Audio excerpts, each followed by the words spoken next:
Sulat po ang pangalan niya dyan sa bantayog ng mga bayani dito sa loob ng kampo bukas magpaalay ako ng Bulacan. Tatay ko yan. Anong name? Rodolfo M. Torre, 551354, PC. Rodolfo Torre. Yeah. Siya ay First Sergeant ng 456 PC Company sa Coronadal, South Cotabato. Noon ang South Cotabato ay part pa ng Region 11.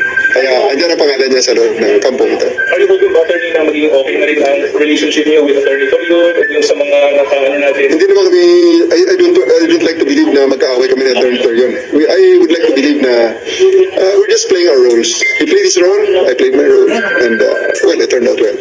And hopefully, RD, start na ito ng siguro may bagong partnership natin para ma-develop or mapangalagaan ng trabaho. Yeah, of course. Pero at the very start naman. At the very start. Pero before, sir, may surrender figures from them? Wala. Si SLG na lang tanongin niyo. Kasi siya talaga nag-break ng news na yan. Because he's the first one and he's the fourth person dyan sa surrender na. Pero nabanggit niyo, sir, na kung hindi niyo ito ginawa itong ganito. I don't like to take credit any credit for myself. Ano? This is a concerted effort of everyone involved from mula pare hanggang hulo na trabaho ito, like mga region sa mga nandito. Is there any authority sa mga pulis na magdamag na nagpapantay sa POJC? Ako nagpapasalamat sa ating mga kapulisan, sa ating mga kabaro, na lahat ay napakahirap para sa misyon ito. Sana tuloy-tuloy lang ang trabaho, mahalin natin ang trabaho ito at servisyon ito. And let's be proud that we did our job today. Habang ko lang, RD, sinakay po sa 30. Yeah, I think yun nga nangyari dahil nandyan ang aeroplano. sa Manila na yun, sir. I think so, yeah. Yung C-130 po is nalisa na ako na matahan kanina. Yeah. Kaibigan, kasama, nandito tayo ngayon sa Camp Katitipan dito sa Davao City. Kasama natin ngayon si Brigadier General Nicolas Torre, ang Regional Director ng PNP Pro 11. Sir, gusto namin magpagkwentuhan sa inyo, ano po ang nangyari itong maghapon na ito? At alam niyo po ba yung nangyari ng pagkakahuli or pagkakasuko niya po? Yung pagkahuli ni, ang particulars ng pagkahuli ni Pastor Paul Kibuloy ay para pakitanong nyo na sa SLG. Si SLG lang i-interview nyo dahil ang mga details nun ay hindi ko talaga alam.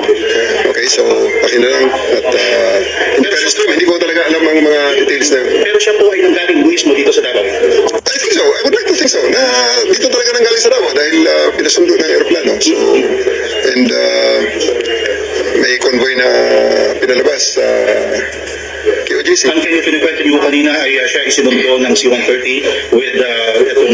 Hindi ko sigurado na sinundo ng C-130. Basta namataan natin ng C-130 na naglanding sa 11 at pagkatapos ay merong utos sa atin na parabasin yung siyam na sasakyan doon sa hangar papunta sa loob ng airport. Pinaguide ng ating ABSEO, yung Aviation Security Group na unit natin, and then dinala sa aeroplano. So, RD, ano po masasabi niyo kasi all the while, habang tayo yung kayo, ibig-ibig rito, nandito pa rin talaga.